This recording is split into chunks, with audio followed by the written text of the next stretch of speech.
Pronto, agora. Pessoal, boa noite, sejam bem-vindos, sejam bem-vindas diria que oficialmente, nosso primeiro encontro do Detonando Tribunais, esse curso voltado para TRFs, né? Quem quer aproveitar as oportunidades que virão dos TRFs, além do TSE também, né? Quem está estudando para analista e quem está estudando para técnico e, de repente, geralmente são em horários diferentes, pode aproveitar para analista administrativo também fazer essa prova. Enfim. Bom, hoje a gente vai iniciar com direito civil, né? Esse assunto, essa disciplina, que ela não é difícil, é uma disciplina tranquila, tá, gente? É uma disciplina até que muitos de vocês já tiveram contato, né? Acho que todo mundo, na verdade, já teve contato em direito civil, com o direito civil, né? Dando está perguntando qual a média de questões. Depende muito, né? Varia de prova para prova. Agora, sim, para prova de analista, geralmente umas 5 questões. Tá? Uns 5 no máximo. Tá bom? Estou falando TSE, né? TRF, uns 6 no máximo. 5 também. Gira em torno disso. Então, gente, é uma disciplina que certamente toda e qualquer pessoa já teve contato, ainda que indiretamente. Por quê? Porque o direito civil é o ramo do direito que regulamenta os atos da nossa vida civil. Desde o nosso nascimento até depois da morte, inclusive. Não é até a morte, é até depois da morte. Tá? Porque o último livro do Código Civil é o livro de sucessões.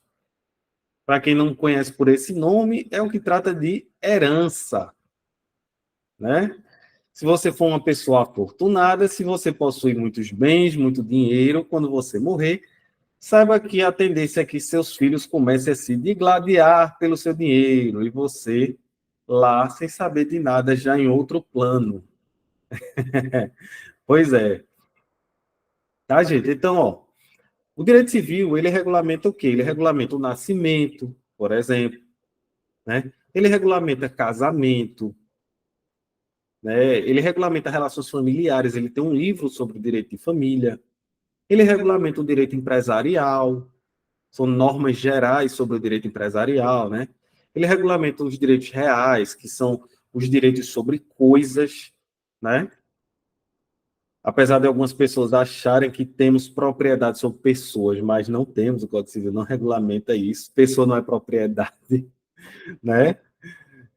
Enfim, então, assim, contratos, quando você contrata o seu plano de celular, quando você contrata a sua internet, tudo isso está interligado ao direito civil, certo? Então, o direito civil é o direito do consumidor. Certo, gente? Então, a gente vai seguir uma sequência de questões aqui, sequência lógica, perpassando por todos os conteúdos que são inerentes a esses concursos de tribunais, certo? A gente vai começar com a LINDB, depois a gente passa para capacidade, a gente passa para pessoas naturais, a gente vai ver pessoas jurídicas, certo? A gente vai ver também direito das obrigações, que é muito importante. A gente vai ver negócio jurídico, a gente vai ver atos jurídicos, a gente vai ver o defeito dos negócios jurídicos, vamos ver prescrição e decadência, por exemplo, vamos estudar a parte de contratos, tanto as disposições preliminares, as normas gerais, quanto alguns contratos em espécie, aqueles mais cobrados. Tá? A gente vai ver também alguns pontos sobre direito de empresa, porque tem TRF que cobram, né? Então, a gente vai ver, por exemplo, algumas questões ali de títulos de crédito. A gente vai estudar os institutos de aval, de endosso. Quem já trabalhou, quem é mais das antigas aqui, já trabalhou com cheque, sabe que é um endosso, né? Quem é mais jovem aqui não deve saber, não. Ou então quem estuda na faculdade, né? Tá? Então, a gente também vai estudar direitos reais e vamos até direito de família, vendo alguns nuances do direito de família. Tá bom? Então, é assim que a gente vai passear pelo direito civil aqui nesse curso, tá bom? Tenho certeza de que tudo vai ser facilitado para vocês, tudo vai ser colocado da forma mais simples possível. Tá bom, gente? Dito isso, vamos lá eu sempre gosto de fazer uma introdução antes de partirmos para as questões, além de revisar teorias também, certo? Nessa aula, gente, vamos começar inicialmente pela LINDB. Para quem não sabe o que é a LINDB, é a lei, é uma sigla, significa Lei de Introdução às Normas do Direito Brasileiro. Deixa eu escrever aqui, vou dar um zoom. Escrever até aqui na capa mesmo, não tem problema não. LINDB. Certo? Essa sigla aqui, ó. Que é justamente a lei que trata das normas do direito brasileiro. Ou seja, ela, digamos assim, gente, ela é uma lei geralzona para o direito. Por que eu falo geralzona? Porque no direito é muito comum que a gente tenha uma norma, uma lei, que regulamente assuntos de um modo geral. E, ao mesmo tempo, temos algumas leis que regulamentam um determinado assunto de um modo mais específico. E aí, quando a gente aprende no direito, a gente sabe que quando temos uma norma geral e uma norma mais específica para o assunto, a gente tem, teoricamente, uma antinomia de normas. O que é antinomia de normas? Vem daquela figura de linguagem, antítese. Para quem não sabe o que é uma antítese, significa coisas opostas, coisas contrárias, certo? E aí, gente, quando temos uma norma geral, como é o caso da LINDB, e temos uma lei especial para aquele caso que a LINDB também trata, mas só que ela trata de uma forma geral, aí a gente tem uma antinomia. Afinal de contas, qual das normas a gente vai utilizar? Qual das normas deve prevalecer? E aí, dentre as técnicas de superação das antinomias, a gente tem o princípio da especialidade. A norma especial prevalece sobre a norma geral. Aí você diz, tá, entendi. Mas então, se a LINDB é uma norma geral, ela sempre vai ser colocada para escanteio, né?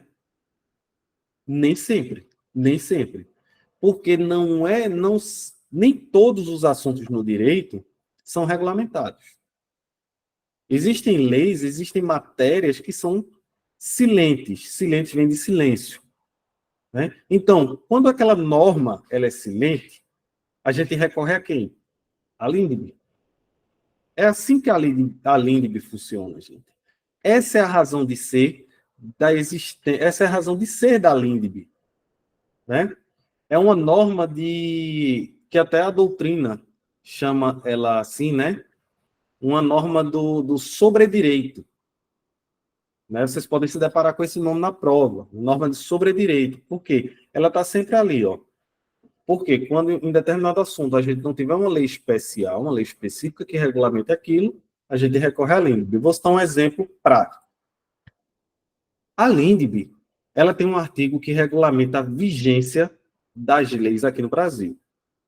Toda lei, gente, que digamos assim, elaborada aqui no Brasil, ela passa por todo um trâmite que a gente chama de processo legislativo, certo? Que está regulamentado tanto na Constituição, a partir do artigo 59, quanto em normas regimentais. Por exemplo, regimento interno da Câmara, do Senado, tem normas que tratam disso também, certo? E aí existe uma das fases de criação das leis brasileiras que se chama justamente de vigência. É o fato de ela ser colocada em prática, ela está produzindo seus efeitos. E aí, além de Bela, diz o quê? Que, regra geral, porque ela é uma norma geral, as leis brasileiras elas entrarão em vigência 45 dias após a sua publicação. Ou seja, a lei é publicada lá no Diário Oficial. Se essa lei nada disser no seu texto sobre a sua vigência, a gente recorre a quem? A LINDB. E aí ela vai começar a sua vigência só 45 dias após essa publicação. Mas é muito comum que as leis brasileiras elas já tragam no seu próprio texto a partir de quando elas entram em vigência. Isso é muito comum. Ela já traz, pode ver ali no final da lei. Se você pegar qualquer lei, você vai ver, final, esta lei entra em vigor na data de sua publicação. Geralmente a lei funciona dessa forma. Por quê?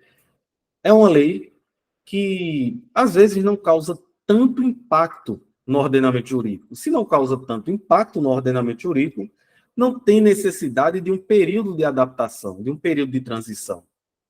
E aí ela entra em vigência na data de sua publicação. Mas quando é uma lei que vai regulamentar um assunto que é muito relevante no direito, aí geralmente ela diz assim, ó, essa lei entra em vigor 6 meses após a sua publicação, 1 ano após a sua publicação.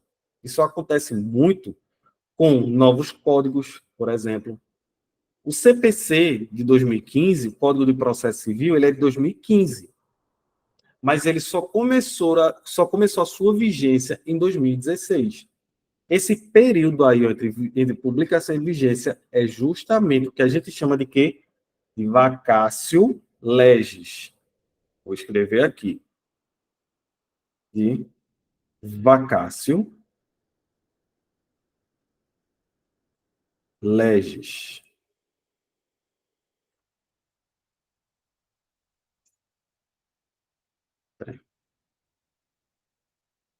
Vacatio. É porque a pronúncia que é vacatio. Vacatio legis.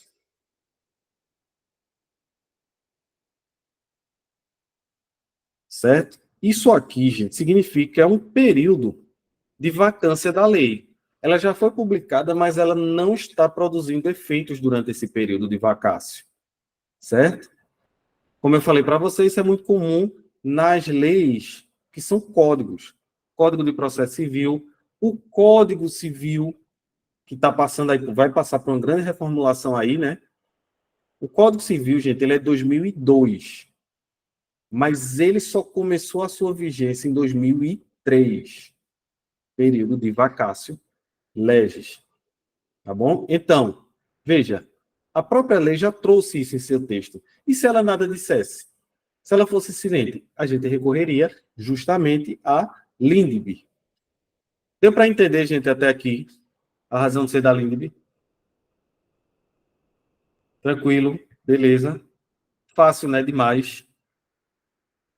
Tá? Então, ó, isso é uma das coisas que são regulamentadas pela LINDB. Tá?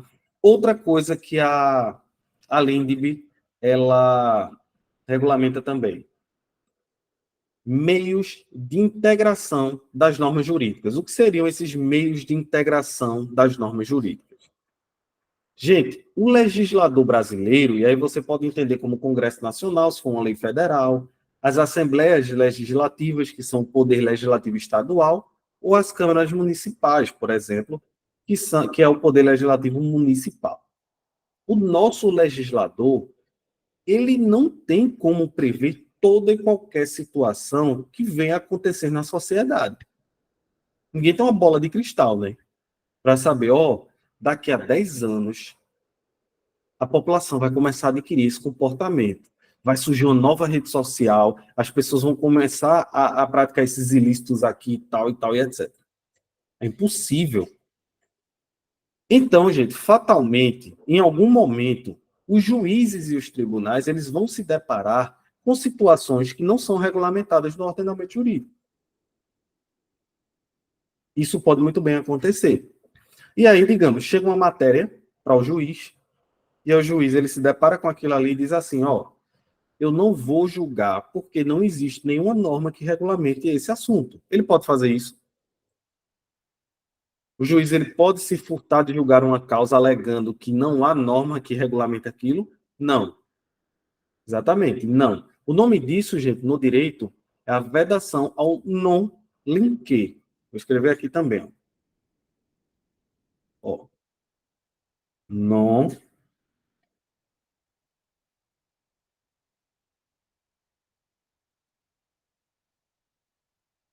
non-linque. Escreve assim. É, gente, no direito tem que saber português, latim, certo? Non-linque. Existe a vedação ao non-linque aqui no ordenamento jurídico. Significa justamente isso. O juiz ele não pode se furtar de julgar algo alegando que não existe uma norma que regulamente aquele assunto. Ele vai ter que julgar. Mas ele vai julgar baseado em quê? Né? A LINDB, ela traz mecanismos para suprir essa lacuna do ordenamento jurídico, essa falta de uma norma no ordenamento jurídico. E ela traz expressamente no seu texto 3 mecanismos. O juiz ele pode se valer dos costumes, dos princípios gerais do direito ou da analogia. Estão lá expressos na LINDB. Esses mecanismos estão lá. Exatamente, Cláudia, exatamente. Gente, Elisa está falando, vi várias questões de acesso falando que os costumes, analogias e princípios gerais de direito são métodos interpretativos. Isso é muito comum, Elisa. Excelente sua colocação. Gente, o que a Elisa falou é o seguinte, a CESP, claro que ela quer que você não passe no concurso, né? Ela coloca lá na questão, dizendo que esses 3 mecanismos que eu acabei de citar, princípios gerais do direito, costumes e analogia, são métodos de interpretação da norma jurídica. Muito cuidado com isso. Não são métodos de interpretação, são métodos de integração. Gente, a gente integra algo que está faltando. Interpretação não precisa de lacuna. Não precisa faltar uma norma. Interpretar é você encontrar o melhor sentido da norma jurídica. Isso é interpretar. Certo? Faz parte da ciência da exegese. Né? Se vocês nunca ouviram falar sobre esse nome, né? Exatamente, Eves, você interpreta que já existe. É a ciência da exegese, é você interpretar algo. Certo? Lembrem-se, esses 3 mecanismos, eles são métodos de integração. Se aparecer na prova interpretação, considere falso. Certo? Gente, os princípios gerais do direito são esses princípios com os quais já estamos acostumados. Por exemplo, boa-fé, devido processo legal, né? Dignidade da pessoa humana, proporcionalidade, razoabilidade, por exemplo, supremacia do interesse público, legalidade, certo? Todos esses princípios que a gente estuda são princípios gerais do direito. Certo? Continuidade de serviço público também pode ser utilizado. Tá? E aí, gente, por que os princípios gerais do direito eles podem ser utilizados assim? Porque princípios, eles são dotados de abstração. A doutrina os chama de mandamentos de otimização, para otimizar a norma, para tornar uma norma jurídica cada vez melhor, mais bem aplicada. É para isso que os princípios servem, certo? Por exemplo, princípio da dignidade da pessoa humana. Né? A gente sabe que o princípio da dignidade da pessoa humana ele é muito forte, sobretudo, no processo penal. Né? No processo penal, na fase seguinte ao processo penal, que é a fase de execução da pena. Ele é muito prevalente nessas fases. Por quê? Para coibir eventuais condutas erradas dos agentes de segurança, por exemplo. Né? Então, se preserva ali a dignidade da pessoa humana, evitar tortura, sei que e tal, certo? Isso são os princípios. Os costumes, gente, são padrões de comportamento de uma determinada localidade, de uma determinada sociedade. Por exemplo, digamos que a gente chegasse numa cidade e a gente não soubesse como era que se dava a forma de entrega de mercadoria naquela cidade. Você compra uma coisa no mercado, lá de uma determinada localidade que você não conhece muito bem, e aí você acha que vai receber na hora a sua mercadoria, mas aí o dono do supermercado diz, não, olha, aqui a gente tem o costume de entregar no dia seguinte, que a gente nunca tem a mercadoria na hora, você compra, no dia seguinte a gente leva na sua casa. Estou dando um exemplo bem simples para você entender, né? Os costumes são isso, então, eles também podem ser aplicados no caso de uma lacuna, no caso de uma ausência de regulamentação.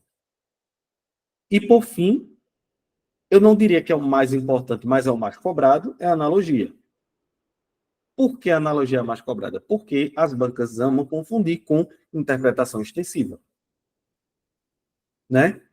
E muita gente tem dificuldade em distinguir analogia de interpretação extensiva. E é isso que a gente vai ver agora, tá? Deixa eu só... Ó, aqui, gente, é o sumário, né? 60 questões. Tem aqui o número de questões de cada assunto. Ó. Vejam que a gente vai passar por tudo, né? Aqui, ó, todos os assuntos, responsabilidade civil e até direitos reais. Ó, gente, vou colocar aqui analogia de um lado, e é muito importante que vocês entendam isso definitivamente, tá? Analogia e interpretação extensiva.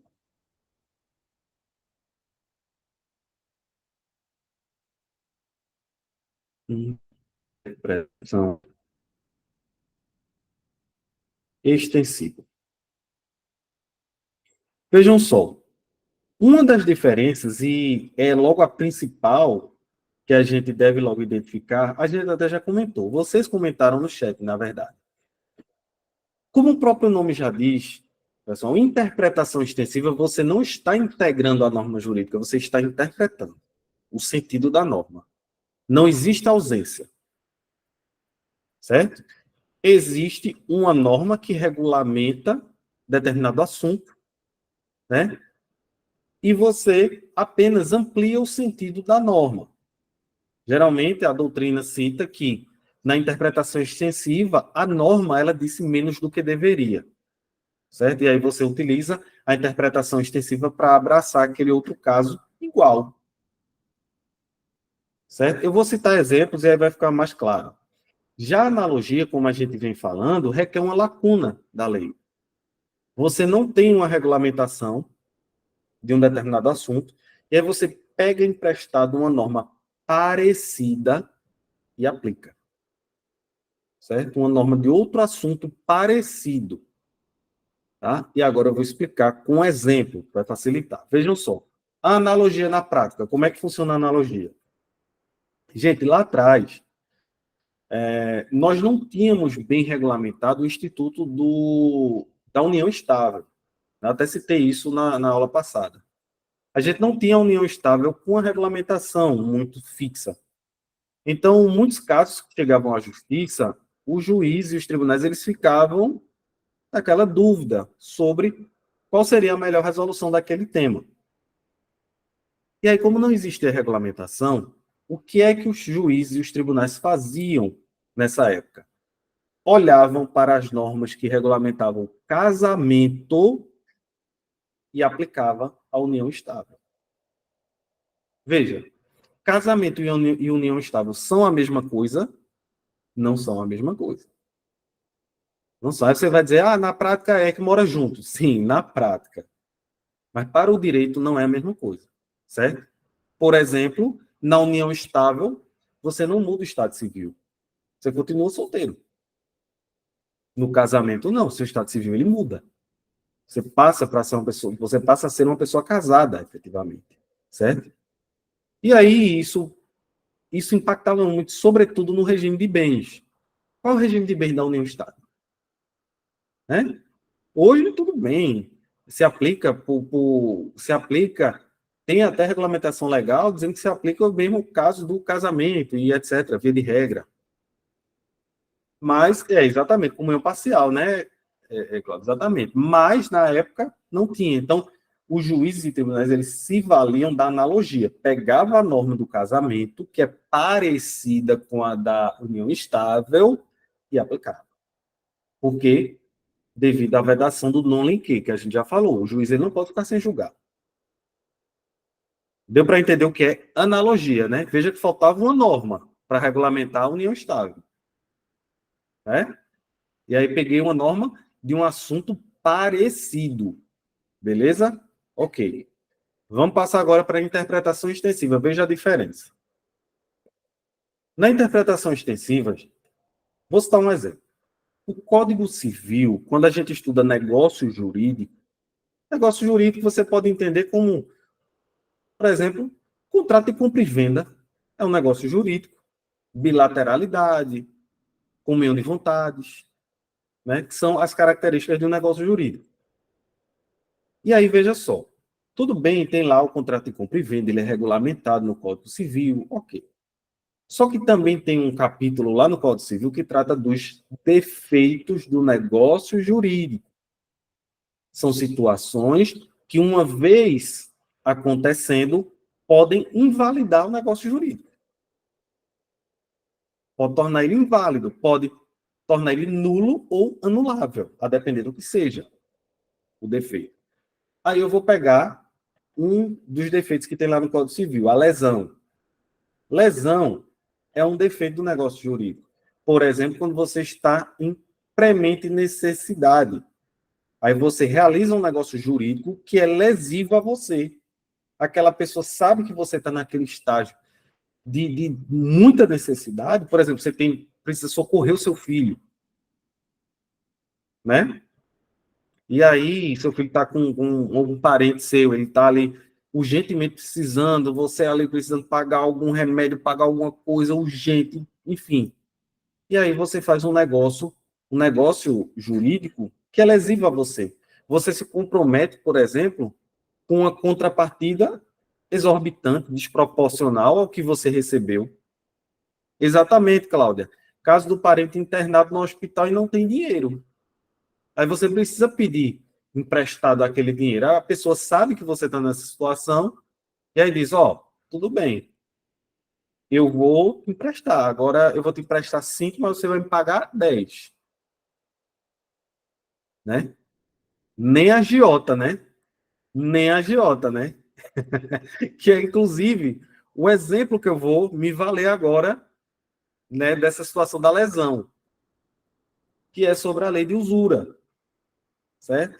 Gente, lei de usura, para quem não sabe o que é usura, né, é agiotagem, né?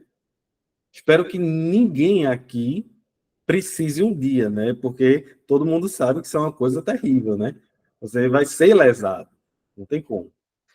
Né? Agiotagem, exatamente, Cláudio. Então, ó, a lei da usura, gente, ela regulamenta toda a prática de usura, toda a conduta e tal. Veja.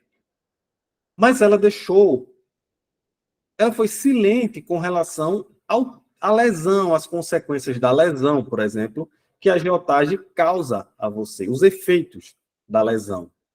A questão da desconstituição, prazo prescricional para anulação do negócio jurídico, e etc, etc, etc. Veja, perceba a diferença. A gente tem no Código Civil uma regulamentação sobre lesão, de modo geral. A gente tem na lei de usura uma hipótese de lesão também, mas que não foi devidamente regulamentada. O que é que a gente faz? A gente estende a interpretação dessa norma do Código Civil e abraça a lesão da lei de usura. Eu estendi a interpretação do Código Civil, interpretação extensiva, para abraçar a situação de lesão da lei de usura. Veja, eu não estou tratando de, por exemplo, casamento e união estável, são institutos diferentes. Aqui na interpretação extensiva, eu estou tratando de lesão e lesão. Eu só fiz ampliar o sentido da norma. Deu para entender, gente, a diferença de analogia e interpretação extensiva? Certo? Não é fácil demais, né? Diga aí. Se isso cair na prova, facílimo, né? Beleza? Pronto.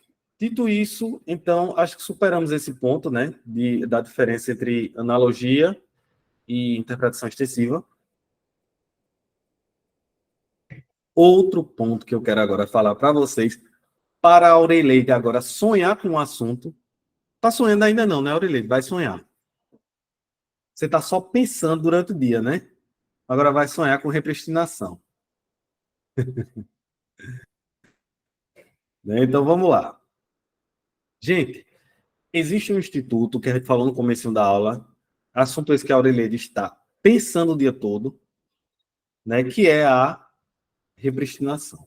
É um instituto do direito, tratado e regulamentado na LINDB também, né? Tudo isso que a gente está vendo aqui é sobre a Lindb e que é um instituto extremamente cobrado em prova. Muito cobrado, muito cobrado. Vou escrever aqui. É um nome estranho, né? Para quem não é da área jurídica. Já fica logo assustado, porque diz logo o que é isso, nunca ouvi falar sobre isso. É esse nome esquisito aqui.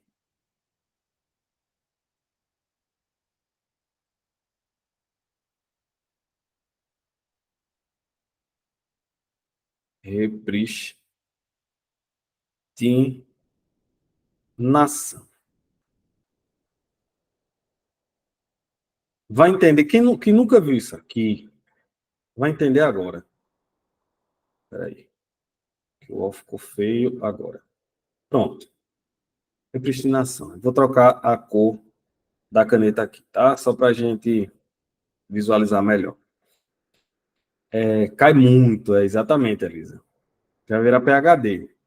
Gente, alguém aqui nunca estudou repristinação, nunca ouviu falar, ou então já ouviu falar, mas não sabe o que é? Não precisa ter vergonha, não. Pode falar. Reage aqui nessa carinha aqui que tem embaixo. Só para eu saber. Que nunca ouviu falar sobre isso, ou já ouviu falar, mas não sabe o que significa. Beleza, algumas pessoas, né? Poucas pessoas. Elisa diz, aprendi com você. Que bom, Elisa. Que bom. Ó, é o seguinte. Repristinação, eu vou explicar como um exemplo, é a melhor forma de se aprender. Gente, suponhamos que temos a lei A aqui no Brasil. Uma lei qualquer lei A, certo? Temos a lei A, está vigente, ok, não tem vício nenhum, vigente, gerando seus efeitos, tudo certo, tudo certo. Tá? Processo legislativo impecável, tudo certo está aqui, ó, produzindo seus efeitos, levando sua vidinha tranquila. Aí, posteriormente, o Congresso Nacional, ele edita a Lei B. O que é que a Lei B faz? Trata exatamente do mesmo assunto que a Lei A, só que de uma forma diferente. Como se fosse, por exemplo, a Lei A diz que determinada situação não é crime. Está um exemplo gente, bem simples para vocês entenderem. A Lei A diz que determinada conduta sua não é crime. A Lei B, que é mais nova agora, já diz que aquela mesma conduta é crime. Bem, a gente tem de novo aquele nome, uma antinomia de normas jurídicas. A gente tem duas leis que tratam do mesmo assunto de formas diferentes. E aí, qual é que vai prevalecer? Outro mecanismo de superação das antinomias jurídicas eu já falei de um, que é o da especialidade, e agora é o da... Exatamente, claro. O requisito temporal. Lei nova prevalece sobre lei antiga. Certo? Então, gente, o que é que vai acontecer aqui? A lei A, ela será revogada. Certo? Revogada. E pode se dar de duas formas, né? Pode se dar da seguinte forma. A lei B, ela expressamente diz no seu texto que está revogando a lei A, e aí isso é chamado de revogação expressa, porque está expressamente, né? Ou existe um nome também dado pela doutrina quando uma lei, ela é inteiramente, isso aí eu não falei na aula passada, quando ela é inteiramente revogada, gente, o nome que se dá é abrogação. Assim, ó.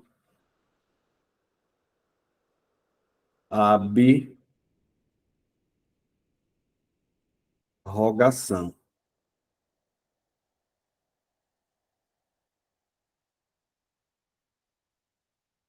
Beleza? Isso aqui, gente, é quando a lei ela é inteiramente revogada. Que é o que aconteceria com a lei, que aconteceu, na verdade, com a lei A. A lei B é nova, revogou a lei A. Ela foi abrogada.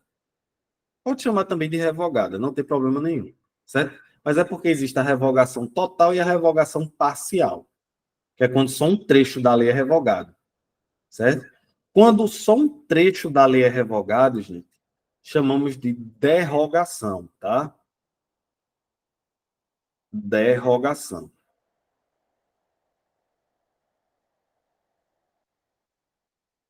Derrogação.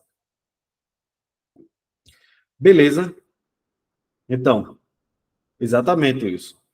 Olha aí, Elisa, já eu adoro o mnemônico de concurseiro, é muito bom. Ab-rogação, absolutamente, isso é genial. Nunca mais esquece na hora da prova, né? Então, gente, aí voltando agora à questão da repristinação, né? Beleza, lei A revogada. Aí o Congresso achou pouco, editou a lei C, que trata do mesmo assunto da B de uma forma diferente, novamente. E aí a lei C, ela faz o quê? Ela revoga a lei B. E aí eu vos pergunto, veja só, acompanha o raciocínio. A lei B, ela não revogou a lei A? Beleza. Só que agora, a lei C revogou a lei B, que havia revogado a lei A. E aí a gente vai chamar B, preste atenção porque senão não cai em prova, a gente vai chamar B de norma revogadora de A, que foi quem revogou A. Certo? Então, se C revogou B, que havia revogado a lei A vai voltar ou não à vigência? E aí?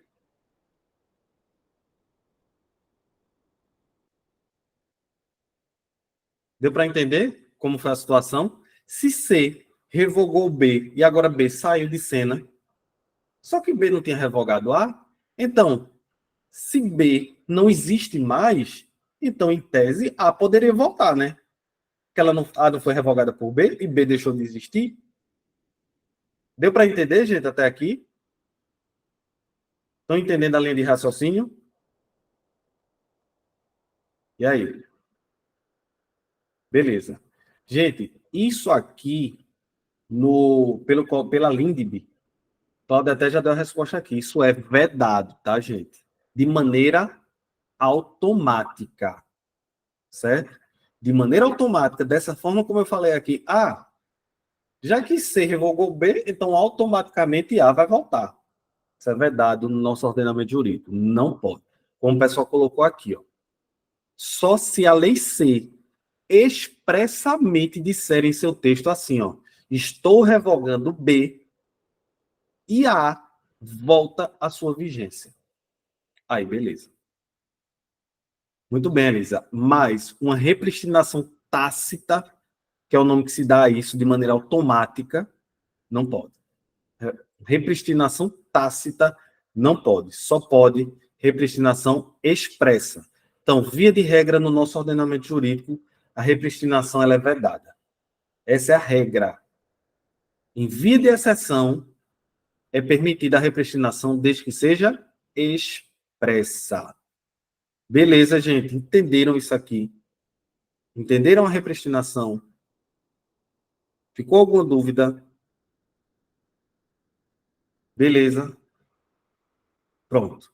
Então, agora eu quero fazer um comparativo com vocês de um instituto muito parecido, mas que não é igual. Certo? Que aqui eu vou escolher uma cor. Vou escolher o verde. Verde. Vou colocar aqui do lado.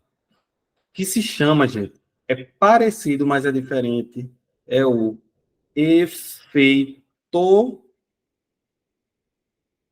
efeito repristinatório, certo? Repristinatório. Vejam só, como é que eu quero que vocês interpretem isso aqui, já entendam pela nomenclatura, pela própria nomenclatura. Eu quero que vocês entendam isso aqui. Gente, eita, tem o final repristinatória, não. Repristinatório. Efeito repristinatório, certo? Veja, Uma coisa é falarmos do instituto da repristinação. Quando eu falo efeito repristinatório, gente, eu só estou me referindo a esse efeito causado de ressurgimento da norma, certo? É o efeito que é igual, mas o instituto é diferente, certo? E eu vou explicar. Vejam só, preste bem atenção nisso, porque cai, somente vai fazer para analista, pode cair para técnico também, mas é mais provável que caia para analista. Veja só, o mesmo exemplo. Temos aqui a lei A, mesmo exemplo. E aí, posteriormente, temos a lei B. Aí a lei B regulamentou algo de maneira diferente que a lei A, aí a lei A, revogado. Mesma situação. Vejam onde está a diferença agora. Certo? Vejam onde está a diferença agora. Por exemplo, quando a gente vai lá no artigo 103 da Constituição, a gente tem um rol de legitimados. Quando eu digo esse nome, gente, legitimados, é de quem tem competência para alguma coisa, certo? Que pode fazer alguma coisa no processo.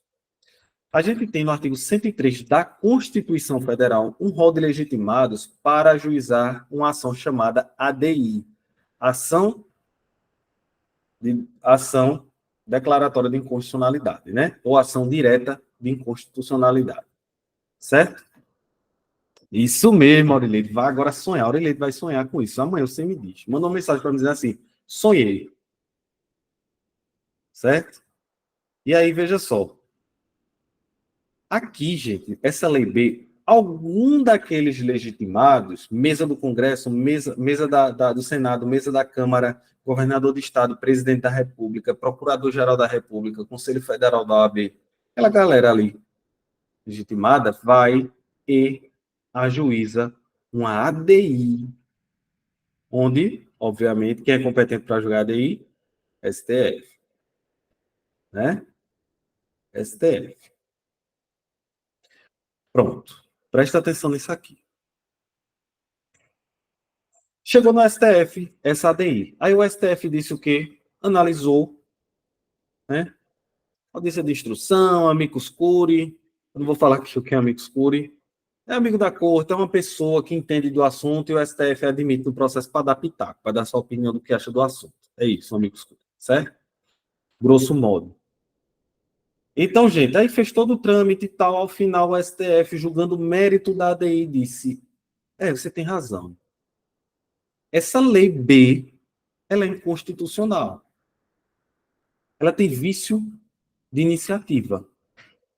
Era uma lei que era de competência do presidente da República, está lá no artigo 61 da Constituição, mas aí um deputado foi e iniciou o processo legislativo de um projeto de lei que é de competência do presidente da República. Temos um vício de iniciativa. Essa lei é inconstitucional. Certo? E aí, vejam só, gente. Sempre que o STF declara algo inconstitucional, esse ato é nulo de pleno direito. Ele é nulo desde o seu nascedouro. Esse ato sequer ele existiu. Essa é a regra de um ato inconstitucional, de uma lei inconstitucional. Ela sequer poderia gerar efeitos, ela sequer deveria ter existido no ordenamento jurídico. O STF declarou nulo, essa é a regra. Qual é a exceção? Quando o STF se vale de uma prerrogativa dele próprio, que é a modulação dos efeitos, por questões de segurança jurídica. Aí o STF, ele olha para trás, ele vê quais foram os efeitos gerados por essa lei inconstitucional e diz, essa lei, ela está em vigência, sei lá. Digamos que essa lei foi julgada agora, em 2024. Essa lei está em vigência desde 2001. Faz 23 anos. Tem muito direito adquirido, tem muita gente que se beneficiou dessa lei. Isso vai causar um caos jurídico, uma grave insegurança jurídica. Qual é que o STF... Aí, o que o STF faz? Ele diz, A gente não vai desconstituir tudo. A gente pega de 2020 para cá e desconstitui todos os atos. De 2020 para trás, deixa como está. Fecha o olho e deixa. Certo? Mas isso é uma exceção que o STF faz. A regra, gente, é o ato ser nulo de pleno direito. Oi, Cláudia. Professor, os efeitos repristinatórios são automáticos, né, pelo STF, salvo, no caso, de modulação, não é isso? Mas eles são automáticos, né, os efeitos repristinatórios? Isso. E aí Ele eu vou declara falar... inconstitucionalidade. Isso, exatamente, exatamente. Tá bom, perfeito, obrigada. Nada. E aí, como Cláudia falou, gente, é o seguinte, o STF declarou a Lei B inconstitucional, certo? Uma lei mais recente, não houve modulação de efeitos, porque é uma lei muito recente. E aí, beleza, declarou inconstitucional. O que é que vai acontecer com a Lei A, que havia sido revogada por essa Lei B, que foi declarada inconstitucional? Ela volta automaticamente. Certo? Veja a diferença. Ela volta. Por quê, gente? Porque vejam só, na repristinação, a gente não tem vício nenhum. Nenhuma das leis teve vício. Foi uma revogação normal do processo legislativo. Então, todas as leis, elas foram revogadas por uma norma válida. No efeito repristinatório, não. A Lei A, ela foi revogada por uma lei inconstitucional. Uma lei inconstitucional, ela sequer deveria existir. Ela não pode gerar efeitos. Então, ela, teoricamente, não tem poder de revogar coisa alguma. Então, a Lei A diz, oh, poxa, esse aqui foi que me revogou. Essa lei inconstitucional, que não era nem para existir, vai para lá e volta. Entenderam, gente, a diferença de repristinação e efeito repristinatório? Tranquilo, beleza. Vai esquecer não, né? Quando isso cair na prova, facílimo, né? Se cair uma questão discursiva sobre isso, vai discorrer, né? Tranquilamente. Vai? Muito bem. Tranquilo. Bom, gente, era a introdução que eu queria fazer antes de começarmos as questões. Beleza? Por isso que eu sempre falo, né? Que não é uma simples resolução de questões, porque se fosse uma simples resolução de questões, vocês não precisariam de mim, né? Bastava olhar os comentários, saber ler o comentário certo na plataforma de questões, que concursos ou TEC, né? Porque muitas questões lá não tem comentário do professor, né? Beleza? E aqui a gente se aprofunda, né, gente? Vamos além. Beleza. Agora, efetivamente, vamos iniciar nossas questões, tá bom? Então, voltando aqui, tá? Deixa eu voltar aqui, pegar a caneta. Eu acho que minha conexão aqui aconteceu alguma coisa. Não sei. Deixa eu reiniciar aqui a página, tá? Que aí ele volta à vida. Só para a gente continuar. Esse tema aqui, gente, de a diferença entre repristinação e efeito repristinatório, isso já foi objeto de prova oral do juiz federal. Sabiam disso? Foi. É para você responder na tora, né? De frente da banca examinadora e o cara querendo sugar o seu sangue. Né? É diferente de você ainda poder escrever, né? Ali, só você e tal. Não, você responder ali na lata, né? Ao examinador. Pois é, já foi objeto de prova oral de concurso de juiz federal, isso aqui, para você discorrer sobre isso. Do jeitinho que eu falei, tá bom? Então vamos lá. Aqui, ó, eu coloquei os artigos mais importantes, né, gente? E são muitos, para fins de concurso, realmente são muitos, vocês dão uma lida depois aí. Vamos para as questões. Lembrando que temos questões tanto da FCC quanto do Instituto AOCP, né? A AOCP vai fazer do TRF2 e a FCC vai fazer do TRF3.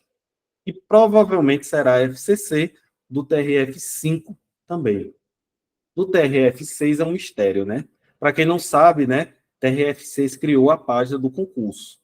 Então, provavelmente aí pela frente vamos ter também a prova TRF6. Vamos lá, gente. Primeira questão.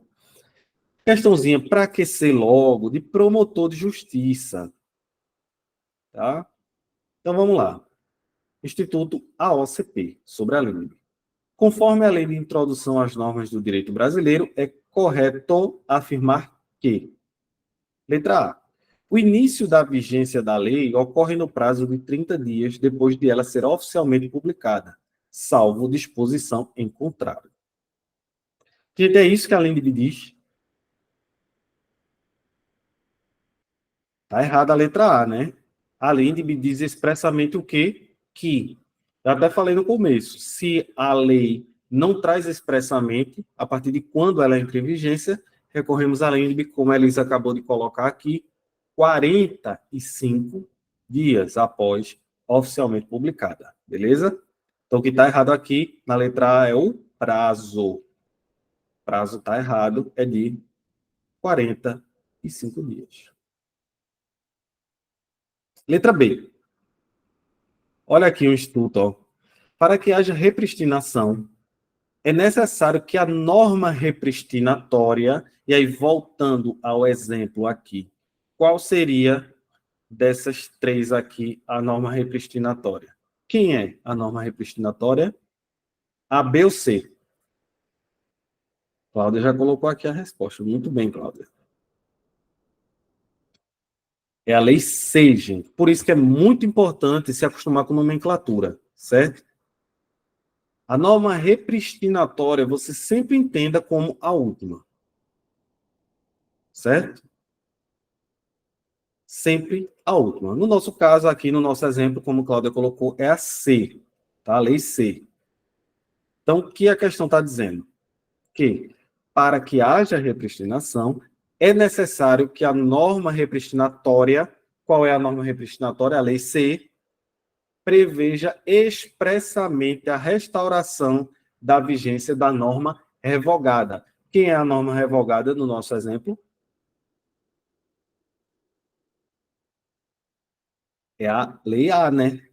Que foi revogada, né? Retomando aqui, ó, o exemplo. E aí eu vou martelar aqui para vocês saberem essas nomenclaturas. Quem é a norma revogada? Como o Cláudio colocou aqui, é a lei A é a norma revogada. Quem é a norma revogadora? Cláudia colocou aqui também, é a lei B, que foi que revogou a A. E quem é a norma repristinatória? C, que também pode ser chamada de revogadora de B. Que ela não revogou B? Ela também pode ser chamada de revogadora de B. Certo? Mas ela também é a repristinatória. Por quê? Porque ela está revogando a revogadora. Muito importante que vocês entendam esse trocadilho aí. Tá bom? Então, retomando aqui a questão, ó. Acho que a Camila perguntou alguma coisa aqui. Deixa eu ver. Camila perguntou. Tem a repristinada? É. Camila, no caso a repristinada, você poderia chamar a, certo? Que foi aquela primeira. Aí, se ela voltar, ela foi repristinada. Aí você pode utilizar esse nome também, certo? E aí, gente, ó, a letra B disse: para que haja repristinação, é necessário que a norma repristinatória C preveja expressamente a restauração da vigência da norma revogada. A. É exatamente isso que a gente viu quando eu expliquei repristinação. Já é a nossa resposta. Letra B. Mas vamos seguir olhando as outras. Letra C. O prazo para começo de vigência da lei não sofre alteração se, antes de ela entrar em vigor, ocorrer nova publicação de seu texto, destinado à correção. Ou seja, vamos olhar isso aqui no exemplo, certo? Temos aqui, ó, linha do tempo. Beleza? Temos a Lei A, ela aqui foi publicada, digamos, um exemplo, foi publicada em 2023. no seu próprio texto, diz que a vigência dela começa em 2 anos depois. E pode acontecer, tá, gente? 2025. A vigência exclusiva da nova lei de licitação foi após 2 anos. Sabiam disso? Exclusiva. Ela começou sua vigência de imediato, mas a vigência exclusiva, revogando a 8666, foi só após 2 anos. E aí ainda teve um chorinho, né? Uma sobrevida aí para a 8666, mas agora está totalmente revogada. Então, vejam só. Aí, ela está aqui, certo? Ela aqui foi publicada, e aqui eu vou chamar de V, vigência. Só em 2025. Então, a gente está aqui, ó. Esse período é o quê? Até ela entrar em vigência, a gente já viu hoje. Como é que se dá? O nome desse período aí, entre 2023 a 2025? Vacácio, né? Exatamente, Cláudia, vacácio. Vacácio legis. Então, beleza. Aí aqui, ó, 2024, o que ocorre? 2024. O que a questão está dizendo, ó. Antes de ela entrar em vigor, que a gente está em 2024 ainda, ocorreu nova publicação de seu texto, destinada à correção, ou seja, algum artigo dessa lei ou alguns artigos dessa lei saíram com a redação errada, incorreta. E aí o legislador percebeu e disse, ó, aquela lei que foi publicada tem um erro nela. A gente vai precisar republicar. Gente, quando isso acontece e a lei ela é republicada, ela é considerada lei nova. Está na LINDB também, certo? A republicação dela para correção é considerada lei nova. E, portanto, esse prazo de 2 anos vai recomeçar a partir daqui. Então, essa lei vai lá para 2026 agora. Ou seja, o prazo para o começo de vigência da lei sofre alteração. Entenderam? Ficou claro com esse exemplo? O que é que acontece? Aqui em 2023... Oi, Elisa. Oi, professor, boa noite. Boa noite. Fiquei com uma dúvida agora na letra C, eu até coloquei um comentário no chat, e talvez eu tenha me equivocado, né? Quero só tirar essa dúvida. Sim.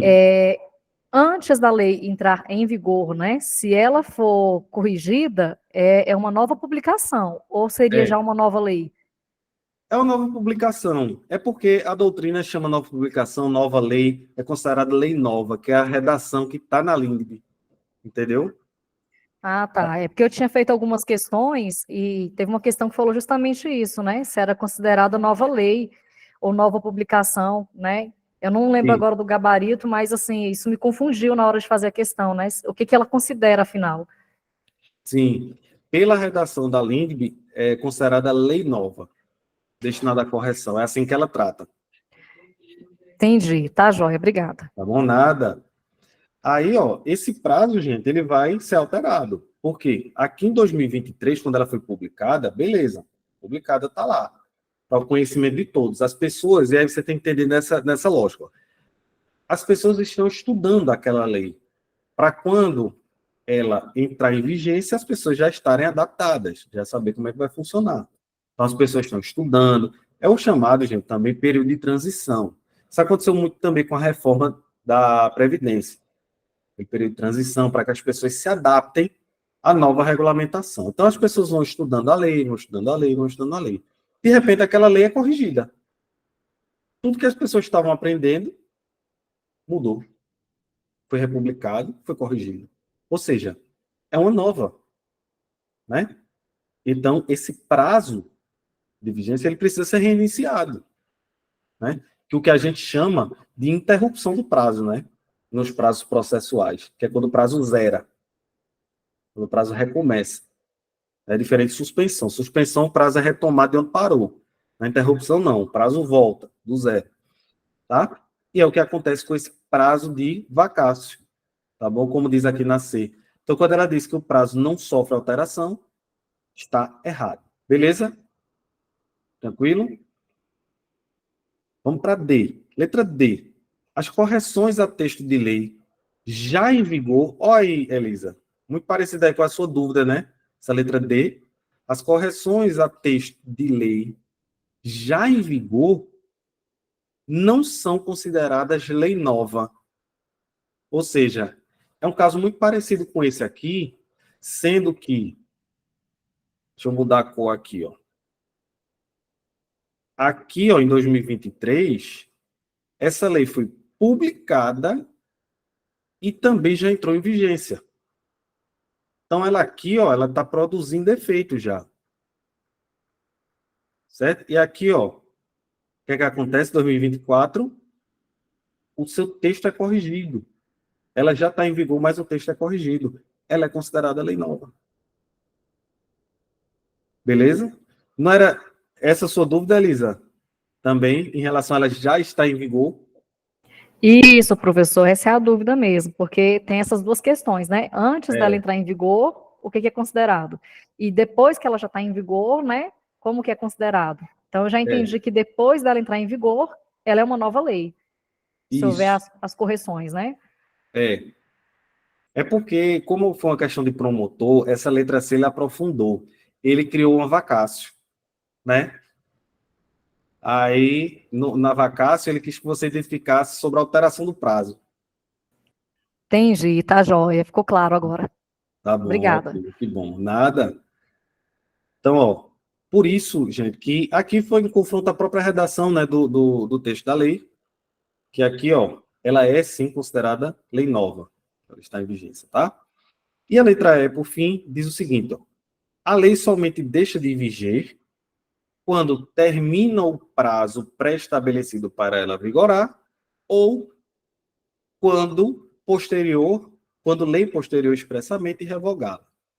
Muito cuidado com essa letra E. Por quê? Essa letra E ela está afirmando, e ela foi muito cristalina ao utilizar a palavra, o advérbio somente, ou seja, ela está restringindo, ela está dizendo que as únicas possibilidades de revogar uma lei são duas. É isso que a letra E está dizendo. Ela está dizendo que uma lei, ela só deixa de viger, né? Ou seja, ela só deixa de produzir efeitos, só deixa de estar vigente no ordenamento jurídico em apenas duas possibilidades. A primeira que a letra E alegou é quando a lei possuir um prazo pré-estabelecido, as chamadas leis temporárias. Isso foi muito comum, eu até falei na última aula, na época da Copa do Mundo, aqui no Brasil, né, em 2014, e nas Olimpíadas, no Rio, em 2016. A gente teve algumas leis temporárias, né? Por exemplo, regulamentando como é que se dava a questão de bebida lá nos Jogos da Copa. A gente teve uma lei nesse sentido e tal, montando esquema de segurança e etc. A gente teve algumas leis temporárias que, na própria lei, já definia o seu prazo de fim de vigência. Então, isso é o que a gente chama de prazo pré-estabelecido. Certo? Então, uma vez atingido aquele marco temporal, por exemplo, essa lei terá sua vigência até 31 de dezembro de 2024. Né? Isso é uma condição o quê? Para a vigência dela. Né? Isso não é uma condição, isso é um termo resolutivo. Apontando novamente para o direito civil, e a gente vai falar desses institutos. Né? Isso é um termo resolutivo, porque é um evento futuro e certo, a gente vai chegar nessa data, e quando chegar, resolve. Acaba, extingue a vigência. Certo? Isso é um prazo pré-estabelecido. E a letra E está dizendo o quê? Que a outra forma de encerrar a vigência de uma lei é quando uma lei posterior revogar, que é o caso mais comum, né? Que a gente sabe. Quando tem uma lei nova e revoga a lei anterior, como foi o caso da nova lei de licitação, que revogou a 8666. E eu pergunto a vocês, essas são as duas únicas formas de se encerrar a vigência de uma lei aqui no Brasil. A gente já falou de uma terceira hoje já, que é a declaração de inconstitucionalidade de uma lei pelo STF. Isso também encerra a vigência da lei, né? Quando o STF declara inconstitucional. Então, quando a letra E diz que somente essas duas hipóteses, ela está completamente equivocada. Beleza, gente? Deu para entender? Ok. Letra E errada. Portanto, nossa resposta é letra P de bola. Tranquilo? Beleza. Vamos responder. Gente, alguma dúvida dessa primeira questão? Tudo certo. Tudo que eu falei aqui até agora, eu não estou perguntando se você memorizou tudo. Porque isso aqui, para algumas pessoas, é novidade. Quero saber se você entendeu. É o primeiro passo. É entender. Beleza. Pronto. Isso é o que importa nesse momento. A memorização, aí é com a repetição, né? Depois de levar umas cabeçadas nas questões e tal, aí... Tá bom? Beleza, vamos para a questão 2, então.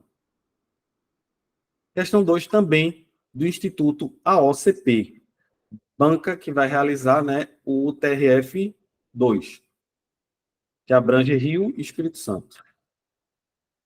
Diz assim, quanto ao tema Lei de Introdução ao Direito Brasileiro e seu regramento no Decreto 4657, informe se é verdadeiro ou falso o que se afirma a seguir e assinale a alternativa com a sequência correta. Beleza.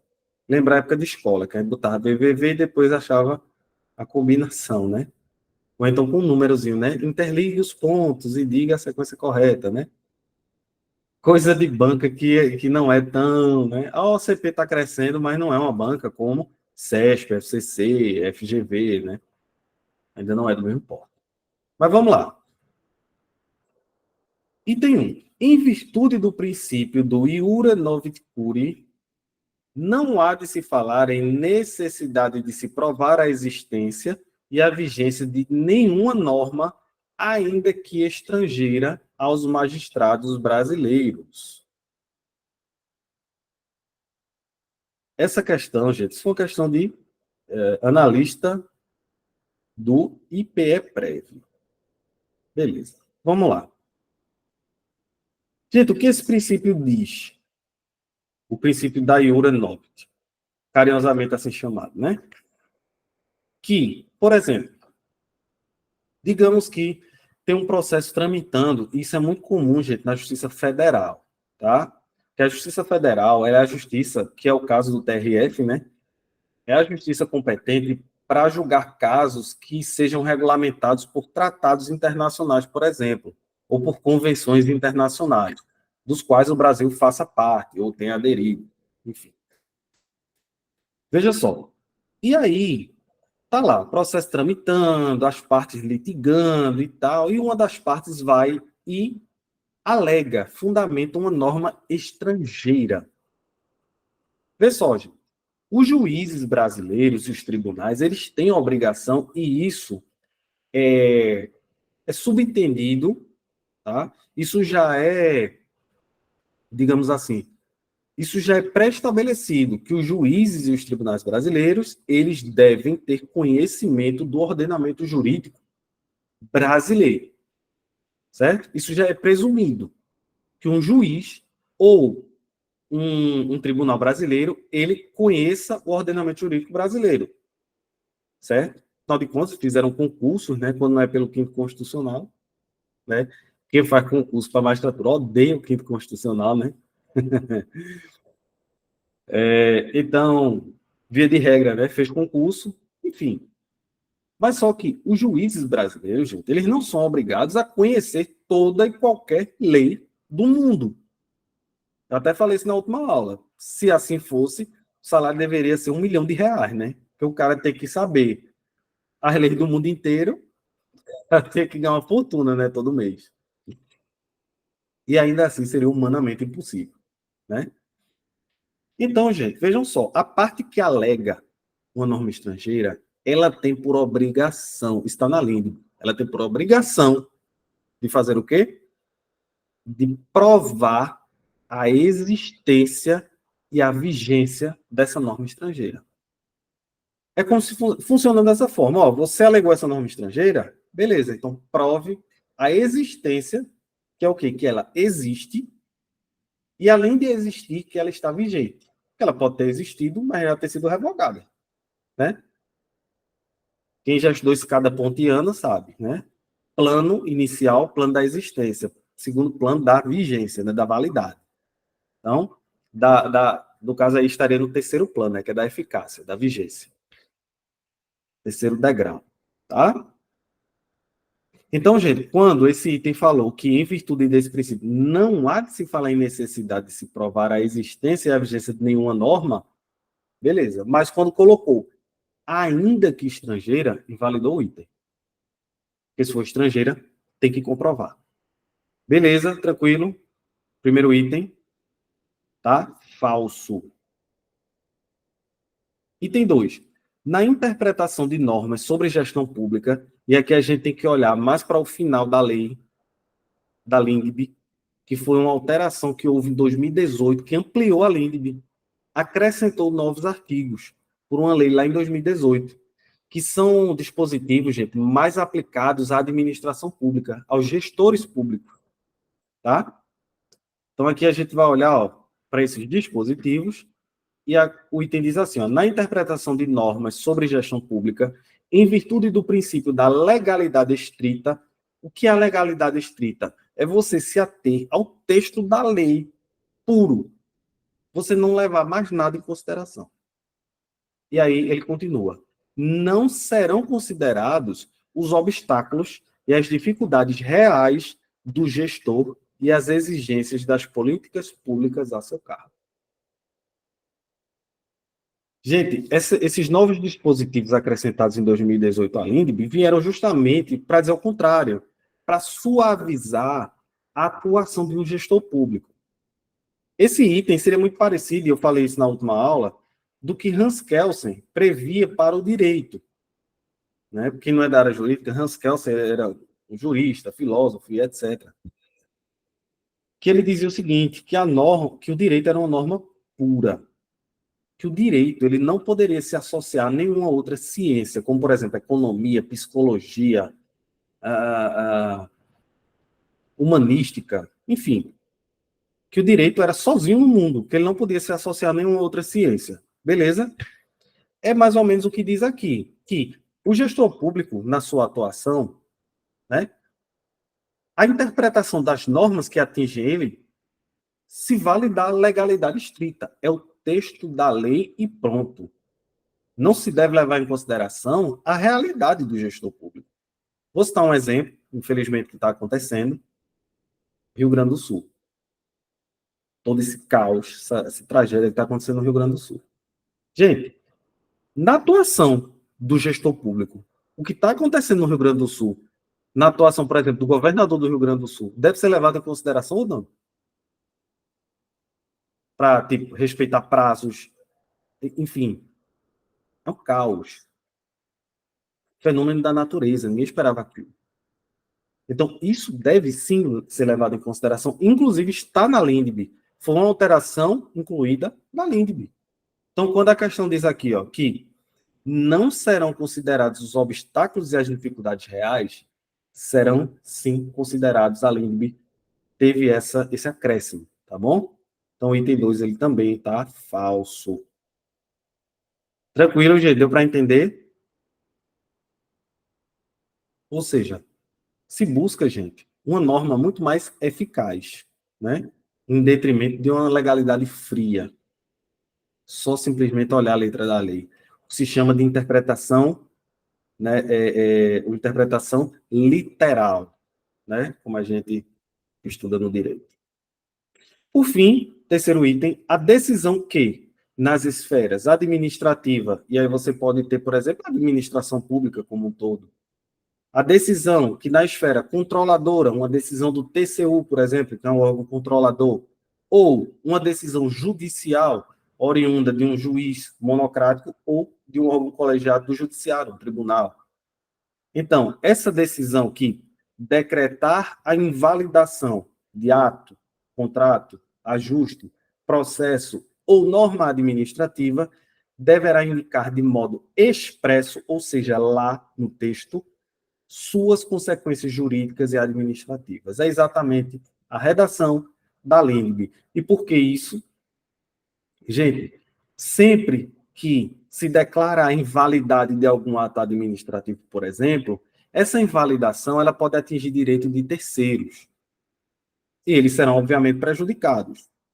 Né? E o direito administrativo, ele se vale muito disso na invalidação. De que, tudo bem, a administração pode anular os seus atos, mas coloca a salvo o direito dos terceiros de boa-fé. Né? Aquelas pessoas que foram atingidas pela norma inválida, mas, de certa forma, são inocentes, estavam de boa-fé, não tem nada a ver com o erro da administração. Certo? Então, eles não podem ser prejudicados. Agora, se tiver de má-fé, claro, eles vão ser atingidos. Tá bom? Isso tem muito a ver com a modulação dos efeitos que eu expliquei para vocês que o STF faz. Veja, ele declara uma lei inconstitucional, mas ele, eu vou utilizar um termo que cai em prova, ele só pesa, ele considera, certo? O direito do terceiro de boa-fé. Então, ele modula os efeitos e diz, aqueles ali, vamos deixar o direito deles, o quê?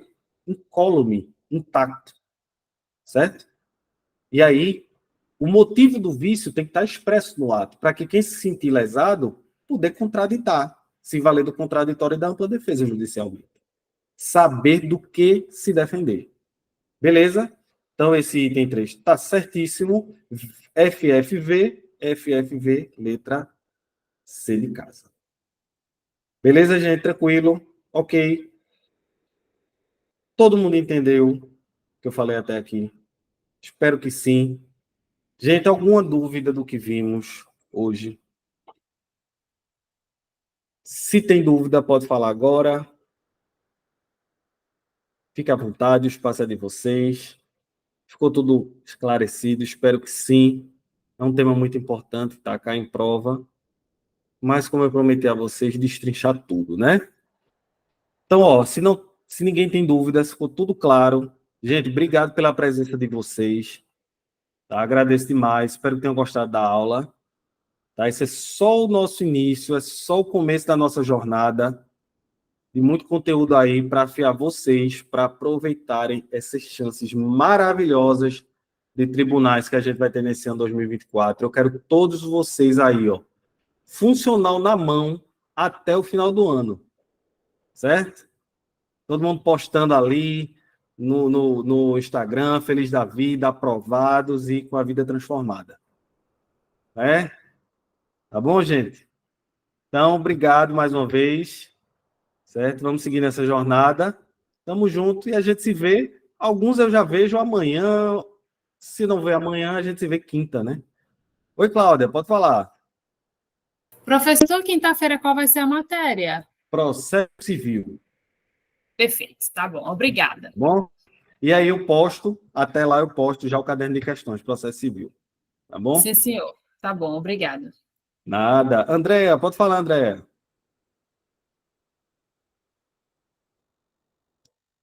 Deixa eu ver. Se você estiver falando, acho que não habilitou o microfone ainda. Aí você habilita o microfone.